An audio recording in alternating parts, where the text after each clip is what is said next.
Welcome to the Counselling Tutor Podcast, the must-listen-to podcast for students of counselling and psychotherapy. Here are your hosts, Rory Lees-Oakes and Ken Kelly. Hi, I'm Rory, and with me, as always, is Ken. How you doing, Ken? Exceptional, Rory. So delighted to be here. You have tuned in to episode 137 of the Counselling Tutor Podcast. And today we are covering three topics in our episode. The first topic is, what do we do if a client mentions that they are feeling suicidal? Secondly, we're going to be going into check-in with CPCAB, where Rory, you spoke with Heather Price and you spoke about taking a year out of study. Can you kind of give us a flavour of what to expect from that? Yes, as John Lennon famously said, life happens while you're planning other things. I think I'm paraphrasing. And sometimes, a 2-year course is a big commitment. And sometimes, on the level 4 course, people can't make the other year because life just gets in the way. So I'm talking to Heather about how you can defer a year, the mechanisms of that, and also what you might come across when you come to re-engage with your studies. It's essential listening if anybody's thinking of taking a bit of time out. Like it. And then we'll be ending episode 137 today with our new section, Practice Matters, where we look at issues that relate to qualified practitioners in practice, and we're going to be speaking about what to do when you have a disagreement with a colleague, how that can influence on your practice. So let's start off with our first topic, which is when clients mention feeling suicidal. Yes, and I want to kind of state for the record, if you like, that this is a very delicate and sensitive topic, but for students who may have just gone into practice, and as someone who taught for a long time, it's one of the great fears that students have, that they sit in front of someone and the person says, I'm going to end my own life. And before we start that, I'd like to talk a little bit about the language. We don't talk about committing suicide. That is a very old phrase used from when suicide was illegal in this country. It was against the law up till the 60s, I think. So we don't use the word committing suicide, and we don't use the term suicidal ideation. It's very clinical. And, this is about someone's life, the decisions they're making. So, sometimes through practice life, you'll meet people who are in very, very difficult situations, and they feel the only way out is for them not to be in the world. And for a student, this can be quite scary. So here's the thing. If someone tells you this, they're actually communicating, and there's always hope in communication, I think. And to explore that and say, just tell me a little bit about what that means to you, because sometimes when people use the word, it's like depressed to some extent. It can mean a lot of things to a lot of different people. So the first thing is to get a sense of where they're at and to try and understand their frame of reference. Now, for a student, I think that sometimes the temptation may be to think, our agency says harm to self and harm to others, I've got to break confidentiality. And I've known some students who've kind of thought, I'll just go and get someone to help me. But sometimes just some very simple questioning and working with the client can really kind of give us a sense of where they're at. And the first thing to ask someone, I think, is just a little bit about, do they have a plan? Because if someone hasn't got a plan, they say, I don't know, then they've not really thought it through. It doesn't mean they're not going to do that, but it does mean they've not thought it through. And also, things to watch out for are indicators like people have given possessions away, they've not got any future plans. All those things up the risk, as does anyone who uses a lot of alcohol, because about 75% of suicides are done when people are under the influence of alcohol, so the statistics say. So work with the client, talk with the client, ask them what support mechanisms they've got in place, and also ask how they're going to do it. Now, a lot of people think, aren't you going to push someone into taking their own life if you ask how they're going to do it? But again, it's really useful for assessment, because if they haven't got a plan, the risk is lower. And also the risk is lower if someone hasn't attempted it before. But if someone's attempted it before, the risk goes up because they've effectively crossed a line. So you need to get that information. And also, when I spoke to Dr. Ewan Gallivan a few years ago as an expert on working with people who may want to take their own life, he said that one of the things to maybe reflect is that nothing can change if they're not here, and that therapy cannot continue. And I think if you work sensitively, thoughtfully, really understand the client's desperation, because this, not to be in the world is a pretty desperate statement of the world. And then when you've got that information, and if you still believe the client is going to, and I'm going to use the word take your own life, it's not a very popular phrase, but take their own lives, then you have a decision to make. You have a contract, and the contract, if you work for an agency, will almost certainly talk about harm to self or harm to others. It's at that point when you've got that information, you can make an assessment, and we make assessments all the time in therapy, certainly with situations like this.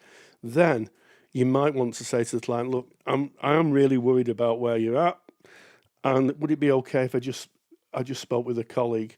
And I've known that to happen, and miracles happen where people talk to someone, they get external help, they may get an external referral, and they still are around in the world. So it's a very delicate situation. So I would say to people, you need to understand what your policies and procedures are if you're in an agency, absolutely essential. And you need to know who you talk to in cases like this. You need to know who the go-to person is. It's all about preparing yourself. As I used to say to my students, if any students listening, I'm sure they're fed up of hearing this, is, we hope for the best, but we plan for the worst. Yeah, there's no light side of this topic. However, I saw a comedy film just recently where a person mentioned, to a friend, I said, I feel I have no further options. I'm going to take my own life. And the person said to them, how are you going to do that? And the person in the film, fictitious character, said, well, I'm going to go and buy some off prescription medication. How many would I need? And the friend then said, you would need so many $100 worth. It would be a lot that you would need. And then the person says, I can't really afford that at the moment, not if I want to have a holiday later this year. And I think that just keys into what you're saying, Rory, of check the plan. Is there a specific plan in place? And you don't want to be having a knee-jerk reaction if someone should mention, I've had thoughts of taking my own life. I've certainly heard those words in my own practice many times before. And we need to remember, when a person is presenting into counseling, often, not always, but often they can find themselves in a really difficult situation. They can see no options, no other ways out, but they're there, they're with you. They came in for that reason. So it may be something that they may mention. And it's about being mindful of what they're saying, being really careful, listen intently, and just respecting them for who they are and what they are bringing, and doing, as you say, Rory, kind of just exploring what that means, because very often it can just be a term, a phrase. I can't see any other way other than this. And Rory, you mentioned the lecture that we have in our paid for resource that you did with Dr. Ewan Gallivan, and that is available if you are a member of our paid for resources, either as a student or as a qualified practitioner. Any of our levels, that is available to you. You can just go on in there and have a listen to that. And it's well worth listening to. What we don't want to be doing as counselors, if we don't have any training, is trying to work with that. If there is a definite plan in place and the person has shown themselves to be really serious, you don't want to be working with that. Don't want to be trying to talk them out of that if you do not have the relevant training. You haven't done the CPD, because you'll be working outside of your competence, and you don't want to be doing that when the stakes, I guess, are so high. Absolutely, Ken. And as you say, it is all about training. There's a lot of courses. We've referred to the Ewan Gallivan podcast, which is really, really useful. That's in the CSR. Ewan Gallivan is one of the leading authorities, I'm going to say, in the world on suicide, and it was really interesting. I learned a lot, and there's some well-known fallacies that really need busting, and one of them is that people who say they're going to commit suicide aren't going to do it. That's not true. And also, suicide rates raised quite dramatically in the spring. You're not quite sure why, but there's something maybe to do with the better weather and people can get out and about. So there are things to look at, and there's certain age groups that are at higher risk than others. So I would really suggest that people do that research. There's a lot of research online that you can find. And also, sometimes you can contract with a client. So in the times this has happened to me, I've said to the client, look, can we make a contract between now and next week that you won't take any action and see how you are next week? And I've done that a lot of times. And it's amazing. The person turns in the next week and says, I'm feeling a lot better. I'm feeling a lot better. I'm in a completely different place. And sometimes, as Ken alluded to, someone saying, how many pills do I need? I've been known to say, well, if you're going to use that method, and I'm not going to talk about what the method is because that would be remiss of me. All that will probably happen is you'll be on kidney dialysis. You won't actually die. You'll probably just be on kidney dialysis. So sometimes it's about the reality of reflecting what will happen, because we live in the real world as therapists. And also a little kind of voice of hope. I've been practicing for, I think, about 17 or 18 years now, and it's only happened to me about 3 times in my entire career. So, I don't think it's something that happens all the time, but be prepared, do the work, find out, if you're a student, who the person to go to is if you do believe that the person is really, really at risk. 100%. And keep in mind, all of this always starts with your contracting. That very first time that you and that client meet, this is when you outline what is on offer, and you outline kind of the boundaries of your relationship. And if you do have an agency policy that suggests self-harm to others, that should be mentioned in your contract, but not just mentioned, it should also be explained. As trainee counselors, as qualified practitioners, we understand what harm to self, harm to others means. It makes 100% sense to us because we'd studied it in our course. But a client coming in who is hearing those words for the first time, take some time to explain what that is. And from my very own contract, I go into harm to self, harm to others, because I ran my own private practice, and it was something I decided to put in to my contract. And I would just describe that. I would say, and kind of what that means is, if you were to indicate that you've got an axe in the car and you're going round to that person now and you're going to sort this out, that would indicate harm to others. And that would mean that I would need to break confidentiality. And this is how I might do that. And then harm to self. Similarly, I would say, if you had mentioned, I'm going now, I'm going to get in my car, I'm going to go and buy a big bottle of vodka, and I've got the pills at home already. And as soon as I get there, I'm going to pull out the phone, close the curtains, drink the vodka and take those pills. That would indicate harm to self, and I would need to break confidentiality. So be really clear in your contracting, and of course, look to the management of your practice of how you take those notes. Go to your supervisor, discuss it, and of course, if the need presents itself, to your line manager within your placement or practice. Absolutely. And one final thing, of course, if there is notes, you mentioned notes, Ken, write it up in your notes. Make sure that you're factual about what's been said. So in the worst situation, and the client does decide not to be in the world, take their own life, then if there's a coroner's inquest, which there's likely to be, then you can evidence what you've done. I know it's a terrible thing to think about, looking after yourself, but actually looking after yourself is important. As I used to say, you're responsible to the client, you're not responsible for them.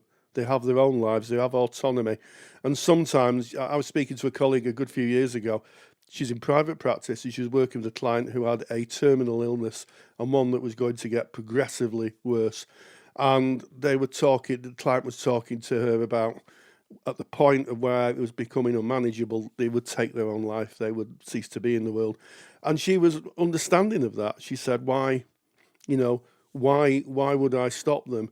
And of course, as a private practitioner, you're in a slightly different position than in an agency. You can renegotiate your contract, but generally speaking, as Ken said, if you're in an agency, you need to know who to go to and what your contract says. Heavy topic to start episode 137. We're going to lighten it slightly now by going into our check-in with CPCAB. And Rory, you spoke with Heather Price. You spoke about taking a year out of study. And I realized that year out of study might fit in between maybe 2 years of level 4, where it's 2 years kind of back to back. But it can also be that you do a level 3 and that you want to take a year out before going into level 4. I'm thinking of it as a gap year and putting a positive spin on this story. Yes, well, I mean, as I say, life happens. Life happens while you're making other plans, as John Lennon famously said, the singer John Lennon. And what can happen is, 2 years is a long time to commit to going to study, and certainly at practice level, it's your supervision, it's your personal development, it's your own therapy, it's your placement. It's a lot more than just turning up once a week to college. So sometimes people's lives take a turn and they cannot do it all. It may be a job difficulty, it might be difficulty in a personal part of the life, someone might become ill, or there's a whole host of things that we can't see into the future. So Heather talks about having to take a year out of that level 4. So you've done 1 year, and then you say to yourself, I really can't commit to the second year, but I don't want to waste all the training and certainly the money and the effort I put in. So what the mechanism is to defer a year. It's really interesting, and I think that anybody who's thinking about that may want to take some notes. Let's check in with CPCAB. Check in with CPCAB. Check-in with CPCAB is proudly sponsored by CPCAB, the only awarding body run by counsellors for counsellors. To learn more about CPCAB qualifications and to get more detailed information on today's podcast topic, visit cpcab.co.uk. And we welcome Heather from CPCAB, and today she's talking about something that can happen, and that is taking a year out of study over 2-year courses. Sometimes life events, maybe health issues get in the way, and as a consequence of that, people may have to take a year out. So how does that work? What's the procedure, Heather? Okay, well, as you've said, Rory, sometimes over the lifespan of a diploma course, 2 years, things do happen to people. And although we like people to sign up with every intention of completing the 2 years as a straight run through, sometimes when things happen, that's not always possible. So it might be, for example, somebody gets to the end of year 1 and they might have a bereavement of somebody close to them, which really upsets them. They might have a relationship breakup or lose their job, or all manner of things can happen where they might feel then that they're not in a fit state to continue the course into year 2 straight away. And I guess just as importantly, with a diploma, they might feel they're not fit to practice. So actually, they're not able to do their client work. And that means if they've got to have maybe a lengthy time or perhaps an unknown time out of their client work, it might not be appropriate then to go straight into year 2. So that has really got to be a discussion between the student and their tutor or tutors. But at CPCAB, we give a guideline that students should really only have a year out before resuming the course and going into year 2. So that's what we recommend. And that's what's written in our literature. By which time, hopefully, somebody is then in a better emotional state to resume their client work and to resume the course. If they feel that that's not the case, sometimes then they're asking us or asking their tutors, well, could they have another year out?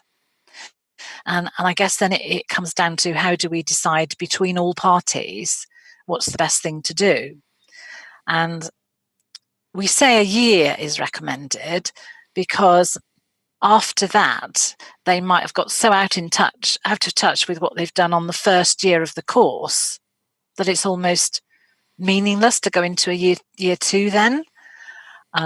It most likely means they haven't done any client work in the intervening time, because that's one of the reasons why they didn't go straight into the year two.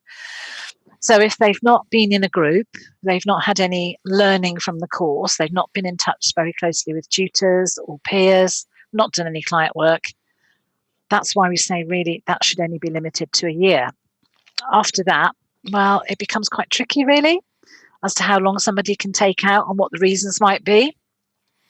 Yes, and I've come across this as a tutor myself, in where someone's had some difficulties and they've had to take time out.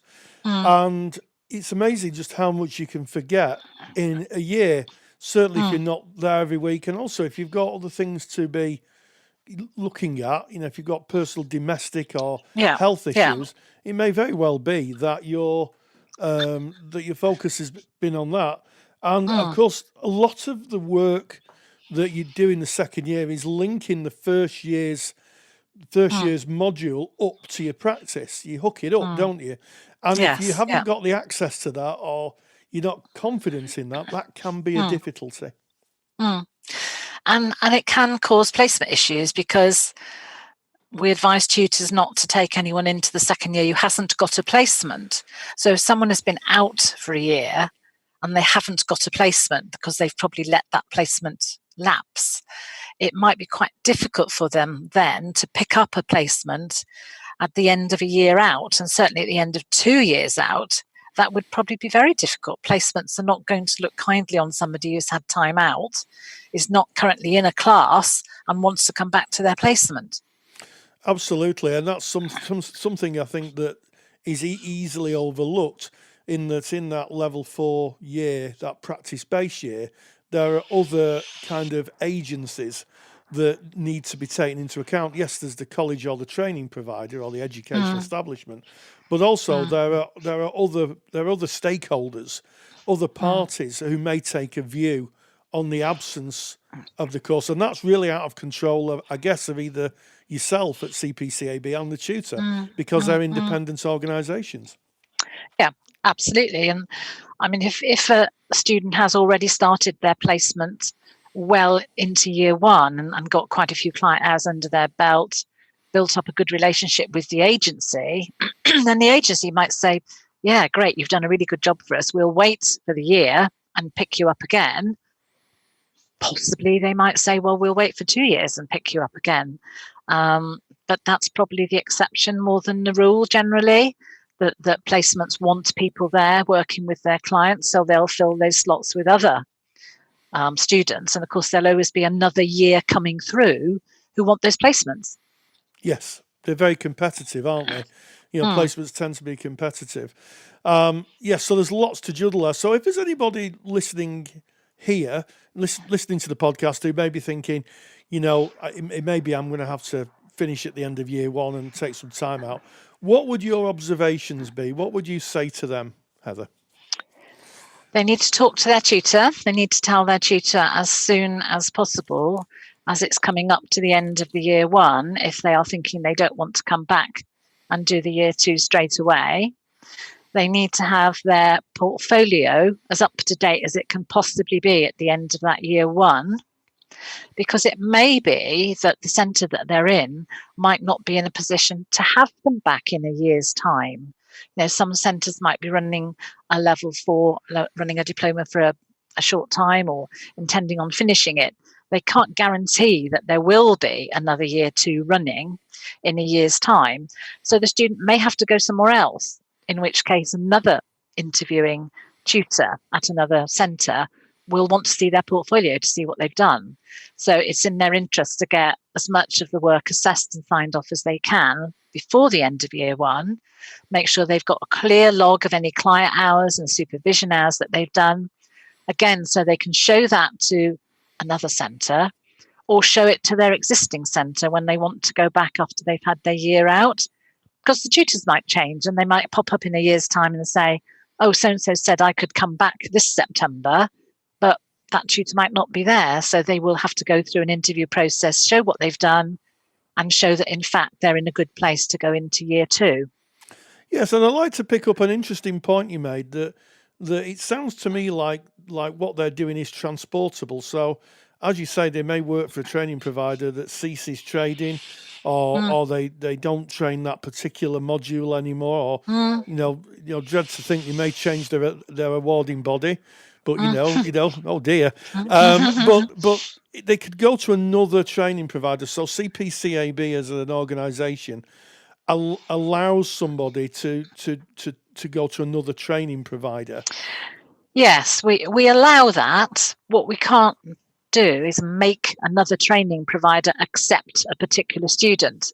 So although we can say to the student, yes, it is portable, if for some reason you want to go somewhere else or you have to go somewhere else for the second year, but tutors can be quite protective of their groups going through from year 1 to year 2, and they might not want someone else to join it.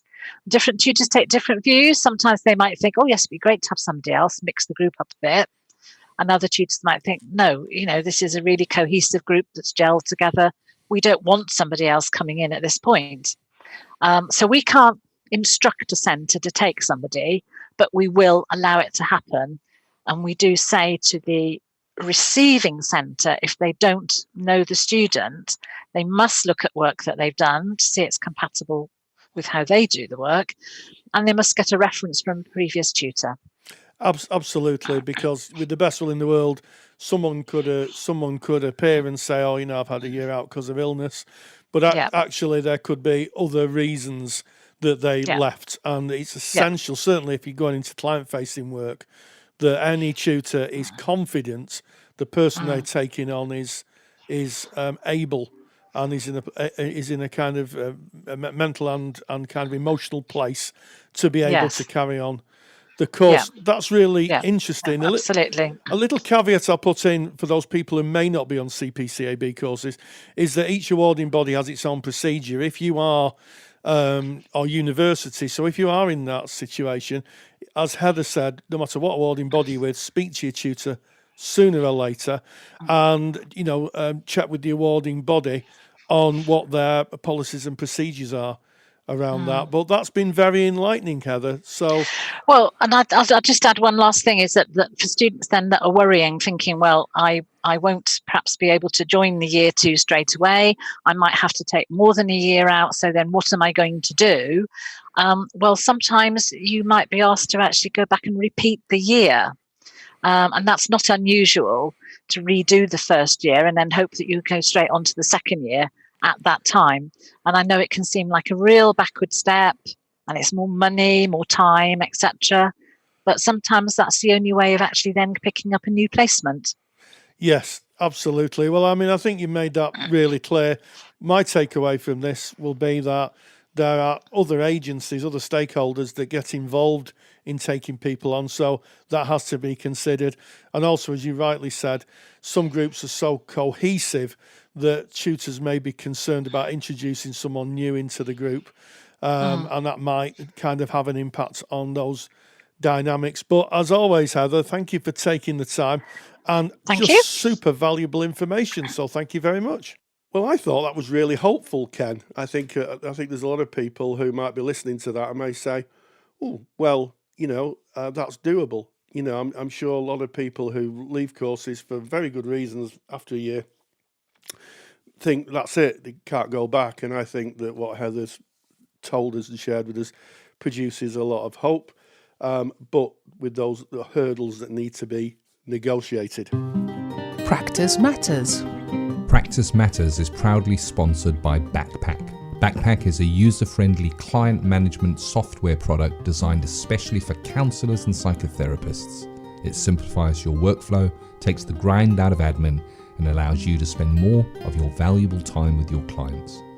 Get a 30-day free trial of Backpack and 30% discount by using the discount code CT2020. www.bac-pac.co.uk. Items, topics to help you as a practitioner. And today we're talking about disagreement with colleagues. Yes, it's really interesting. Many years ago, when I was training, I read a chapter of a book, and I've been desperately trying to find which one it was, but I can't. But I do remember it really clearly, and it said just because one therapist acts in a certain way, and you would act in a different way, doesn't mean that they're acting unethically. It just means that you've got two different views. And I think that if you're working with therapists or you're associating with therapists, maybe if, you're working in an agency as a paid therapist, or you're working as part of a multidisciplinary team, sometimes there can be a clash of the heads, and heads can bump. And I think there's a professional way of working with this. And I think sometimes that if you have a difficulty with a colleague, is to sit and consider what the difficulty is. Is it their difficulty or is it yours, first of all? Because sometimes we can get a little stuck believing that our view of the world is actually everyone else's view of the world, and that's not true. I've come across colleagues who've had a very fixed view on things, and actually, we're a very wide tribe, a very broad church, I think is the term.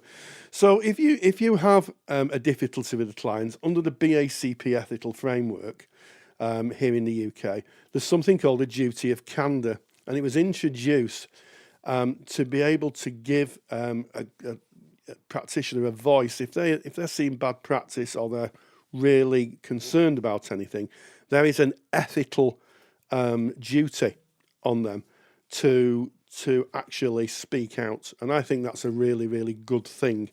But before one does that, one needs to consider what you're going to speak out about. So if you believe that you've got a colleague who is working unethically, or a colleague who is causing difficulty, the first thing I'd do is go to supervision and work that through. And a good supervisor, and I've had this in my supervision practice, may very, very well try to work out whose difficulty it is, because we all have different views of the world.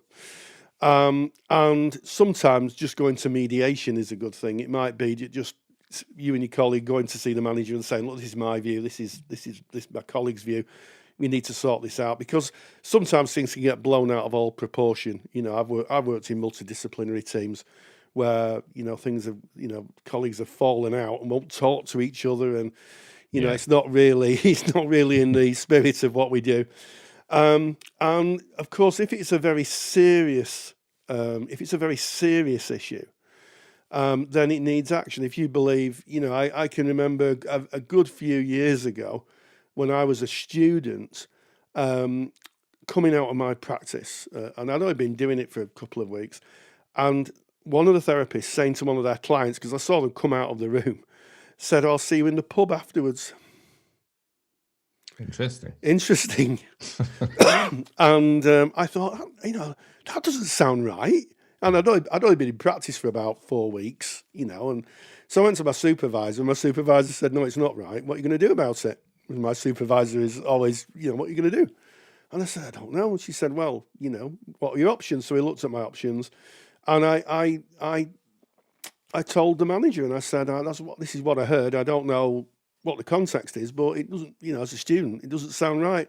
And I never heard anything else about it, but I was just relieved that I could bring that, because it just didn't sound right. It sounded like there was another relationship going on, which isn't what we do in counselling. Yeah, Rory, that sounds like a great example of exercising candor, speaking out, hearing something that doesn't fit. We're called upon by the ethical framework to speak out, to not just sit on it and be uncomfortable. And that clearly was, I guess, falling into a breach of ethics in that situation. And I guess, when I look at something like this topic, a disagreement within colleagues. Similarly, I've worked in multidisciplinary teams, and you're going to get it. It's a group of people coming together. You're working in a working environment. It can sometimes be pressured. But the thing is, we're always there in service of the clients. And I look back to counseling training, and I look to sitting in those personal development groups. That's where this muscle is exercised, in those personal development groups. Because if you go onto our Facebook group, Counselling Tutor, which you can find by going onto Facebook. Just type in Counselling Tutor, come and join us there. We have a lot of conversations. You're going to see this topic coming up a lot, brought by students. There's somebody on my course that's rubbing me up the wrong way. There's somebody that I've disagreed with. There's somebody that makes me feel uncomfortable in the PD group. The PD group is where you get to sit with that discomfort and exercise that muscle and speak out and learn how to do that in a safe environment. Because once you're out there in practice, it's a little trickier, as you say. I mean, you have, of course, the reporting within your agency and you have your supervisor to back you up. But it certainly does happen. It can happen. And the thing is, if you're working in an agency and a team big enough, it is actually likely to happen at some stage.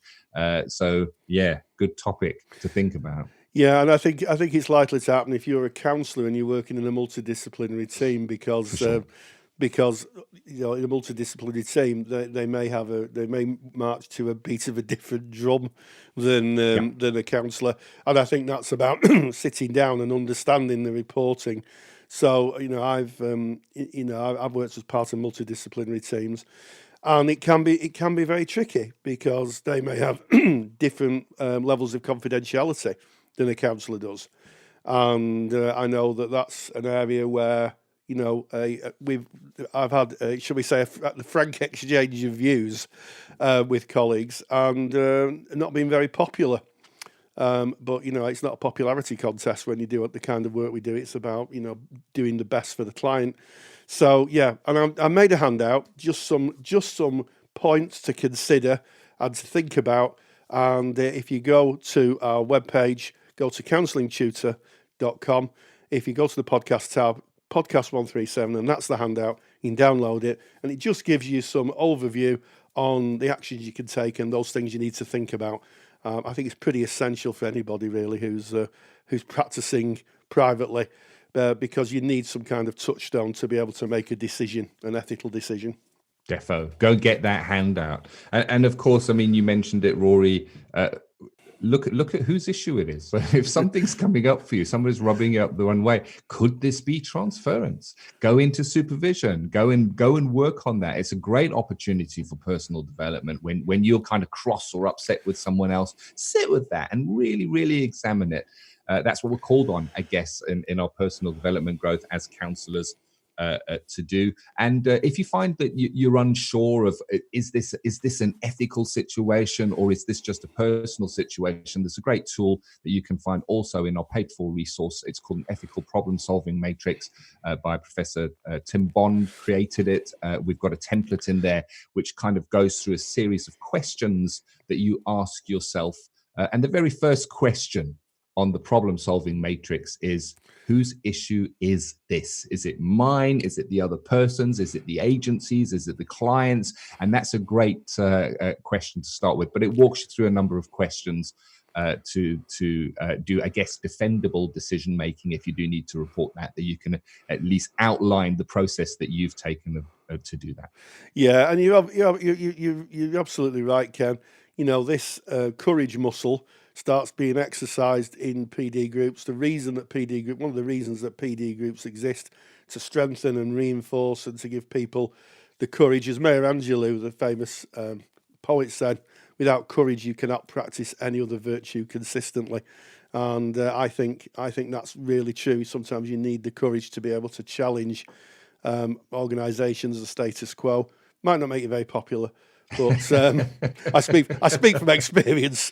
But sometimes things just have to be said. But what a great episode! We talked about the very sensitive issue of suicide and how to work with the clients who may have those feelings. Then we checked in with CPCAB with Heather. Talked about what happens if you want to take a year out of your level 4 qualification, how that might look, and then we finished by talking about how to handle disagreements with colleagues. So I hope you've enjoyed that episode, and as always, hey, stay grounded and stay safe. Take the stress out of your counselling studies and get the support of Rory and I by joining us in the Counselling Study Resource. Counselling Study Resource, or CSR for short, is the world's most comprehensive assignment guidance and study support resource for students just like you of counselling and psychotherapy. See how Counselling Study Resource can help you. Visit counsellingtutor.com. That's counsellingtutor.com.